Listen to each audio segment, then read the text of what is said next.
Hello guys, welcome back. आज की video में हम पढ़ने वाले हैं पाइथन में जो क्लास का कंसेप्ट है, क्योंकि पाइथन भी जो है वो एक ऑब्जेक्ट ओरिएंटेड लैंग्वेज है। तो इसमें जो हमारे क्लास का कंसेप्ट है उसको हम अच्छे से समझने वाले हैं, एकदम बेसिक से। यदि आपको क्लास नहीं पता है तो मैं एक बता दूं कि जो भी क्लास होती है वो एक यूजर डिफाइंड डेटा टाइप होती है। उसके अंदर कितने वेरिएबल रखना है ये हम डिसाइड करते हैं। उन वेरिएबल पे कौन कौन से फंक्शंस बनाने हैं ये भी हम डिसाइड करते हैं। ठीक है। तो अगर मान लो मेरे को दो ही नंबर्स चाहिए तो मैं दो वेरिएबल्स ले लूंगी एक क्लास में। अगर मुझे उन पे ऐड करवाना है तो ऐड का फंक्शन बना दूं, सब्ट्रैक्ट कराना है तो सब्ट्रैक्ट का फंक्शन बना दूं, मल्टीप्लाई का बना दूं, डिवीजन का, ये मेरे ऊपर है।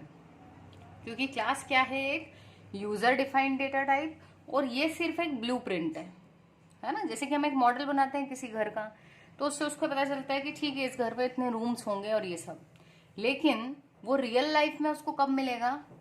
कोई क्लास में जितनी चीजें वो रियल लाइफ में कब इम्प्लीमेंट होंगी? जब हम उसका ऑब्जेक्ट बनाएंगे।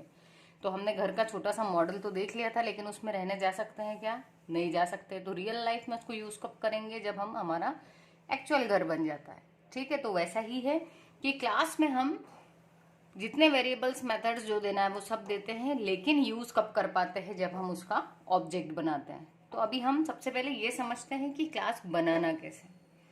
तो क्लास बनाने के लिए जो मेथड होती है, मतलब जो तरीका है, उसमें सिंटेक्स में सबसे पहले क्लास कीवर्ड आता है। ये कीवर्ड लिखने के बाद आपको जो भी नाम रखना है अपनी क्लास का वो आप रख सकते हो। उसके बाद में लगाना होता है हमको कॉलन। कॉलन के बाद में हम क्या करते हैं, यहाँ पर जितने भी स्टेटमेंट्स देने हैं वो सारे दे देते हैं। ठीक। तो ये स्टेटमेंट्स ये भी हो सकते हैं कि आपने कुछ वेरिएबल्स लिए, उनकी वैल्यूज इनिशियलाइज कर दी। फिर अगर आप चाह रहे हो तो नीचे आके आपने फंक्शन बना दिया, फंक्शन में और स्टेटमेंट्स आ गए। तो कितने भी स्टेटमेंट्स हो सकते हैं। पर ये देखो, मैंने इसको इधर शिफ्ट करके लिखा है, इतनी स्पेस ब्लैंक रखी है। क्यों रखी? क्योंकि इसको बोलते हैं इंडेंटेशन। पाइथन में कर्ली ब्रैकेट का कंसेप्ट नहीं होता है। अच्छा, मुझे एक चीज और बताइएगा गाइस कि क्या अब जो हमारी वॉइस क्वालिटी है वो इम्प्रूव होके सुनाई दे रही है आपको? तो चलिए, तो यहाँ आ जाते हैं, फिर से हम कंटिन्यू करते हैं। तो क्लास में क्या करेंगे, हम अपने स्टेटमेंट्स को बिना कर्ली ब्रैकेट के, अगर हमको ब्लॉक समझाना है तो वो कैसे समझा पाते हैं हम, कि जो चीजें एक सीध में आ रही है वो एक ब्लॉक में। अगर मैंने कोई स्टेटमेंट यहाँ लिख दिया इधर, तो क्योंकि क्या हो रहा है, यहाँ पर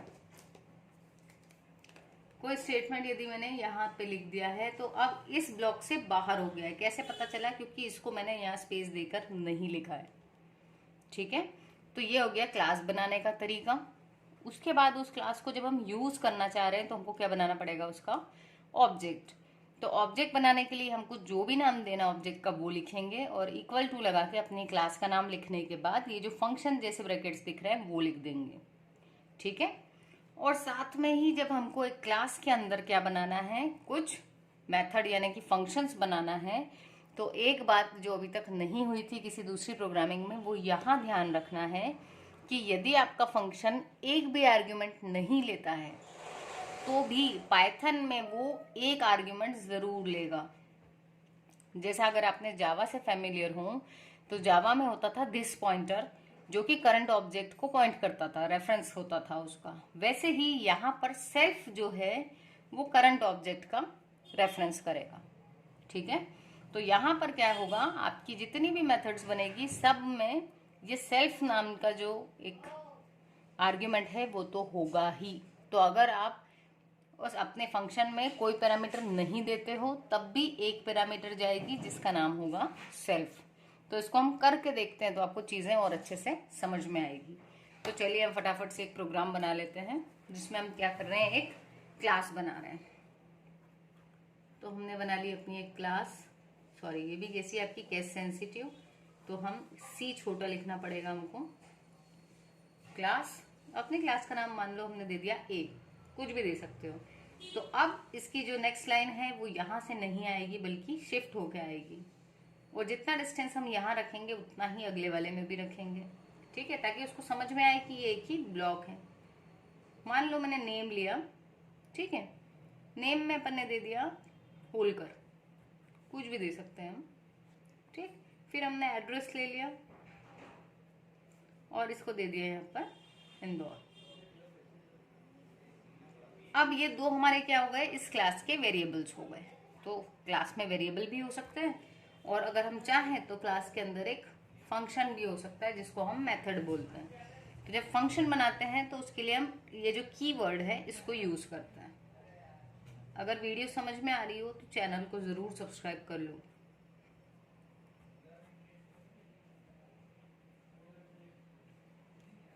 अब हमने क्या किया, ये शो नाम का फंक्शन बनाया और इसमें एक सेल्फ नाम के आर्ग्यूमेंट दे दिए।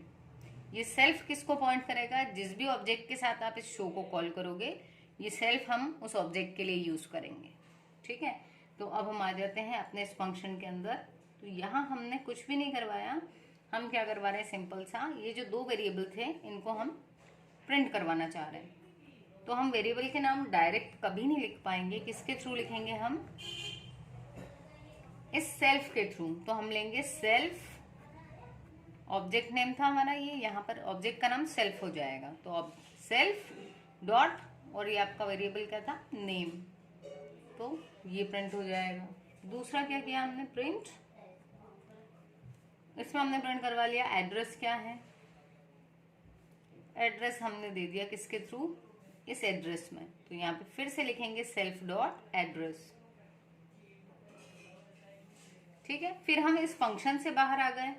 पर अब जो भी लिखेंगे वो अभी भी क्लास में आएगा, तो मुझे क्लास से भी बाहर आना है, तो मुझे और इंडेंटेशन खत्म करना है। तो मैं इसकी सीध में लिखूंगी। यहाँ पर क्या लिखें, ऑब्जेक्ट बना लेते हैं ए क्लास का। कमेंट करके बताइए यदि मुझे ऑब्जेक्ट का नाम रखना है obj1। ठीक है, क्वेश्चन है आपके लिए कि ऑब्जेक्ट का नाम क्या रखना है, obj1 इसी क्लास का। तो मैं उस ऑब्जेक्ट को कैसे बनाऊंगी, कमेंट करके आप मुझे लिख के बताओगे स्टेटमेंट, जिससे हमारा एक ऑब्जेक्ट 1 बन जाएगा क्लास ए का। अभी मैं आपको एक ऑब्जेक्ट बना रही हूँ जिसका नाम हमने लिया है स्मॉल ए। तो small A equals to class name, ये जो सिंटेक्स यहाँ बताया था, और ब्रैकेट। अब क्या हुआ, ये अपना ऑब्जेक्ट बन गया है। अभी तक ये चीजें एग्जिस्ट नहीं करती थी, लेकिन जैसे ही अपन ने ये इसको डिक्लेयर किया वैसे ही नेम और एड्रेस नाम के दो वेरिएबल्स को लोकेशन मेमोरी एलोकेट हो गई। ठीक है, और अब हम क्या करेंगे, इनको इस वाले फंक्शन को कॉल करेंगे, पर किसके थ्रू करेंगे, इस ऑब्जेक्ट के थ्रू। तो हम लिखेंगे यहाँ पर ए डॉट शो। ठीक है, तो ए डॉट शो लिखने से क्या होगा कि ये जो आपका जैसे ही कंट्रोल शुरू होगा तो वो ये देखते हुए तो यहाँ आएगा, एग्जीक्यूशन कहाँ से शुरू हो जाएगा, जैसे ही यहाँ आए तो ऑब्जेक्ट के थ्रू हमने फंक्शन को कॉल करवाया। जैसे ही कॉल करवाया तो ए यहाँ पर क्या बन जाएगा, सेल्फ। ठीक है, अब अगर देखो तो यहाँ मैंने कुछ भी पास नहीं किया है, कोई भी वैल्यू पास नहीं की है, बट यहाँ पर एक आर्ग्यूमेंट ले रखी है। वो आर्ग्यूमेंट हमेशा किसको डिनोट करेगी, ऑब्जेक्ट को। कौन से ऑब्जेक्ट को, करंट ऑब्जेक्ट को। हम बहुत डिटेल में समझाते हैं क्योंकि आपको एकदम आसान वे में, तो आप जरूर चैनल को सब्सक्राइब करो और दोस्तों के साथ भी शेयर करो। तो जैसे ही यहाँ कंट्रोल आया, एग्जीक्यूशन शुरू हुआ यहाँ से। ठीक है, और ये वैल्यूज इनिशियलाइज हो गई थी यहाँ पर। तो सेल्फ डॉट नेम से आपका होलकर प्रिंट हुआ, college name Holkar, address print हुआ इंदौर। ठीक है, और यहाँ हमारा प्रोग्राम खत्म हो गया। सो आई होप कि आपको कंसेप्ट समझ में आया होगा कि क्लास कैसे बनाना है। एक बार शॉर्ट में फटाफट से देख लेते हैं। क्लास का नाम लिख दिया। ठीक है, क्लास का नाम लिख देने के बाद अंदर जितने भी स्टेटमेंट हैं वो इंडेंट होकर आए। इंडेंट होकर आने के बाद इंडेंट होकर ही हमने एक फंक्शन बना दिया। कोई भी फंक्शन हो अगर वो पैरामीटर्स लेगा तो इसके बाद आएगी पैरामीटर्स, पर हमेशा पहली पैरामीटर होगी सेल्फ। इसके जगह आप कुछ और भी लिख सकते हो, अगर ऐसे ही लिखना है तो भी लिख सकते हो, बट वो पहली आर्ग्यूमेंट हमेशा किसको रेफर करेगी, करंट ऑब्जेक्ट को। किसको रेफर करेगी वो, हमेशा करंट ऑब्जेक्ट को।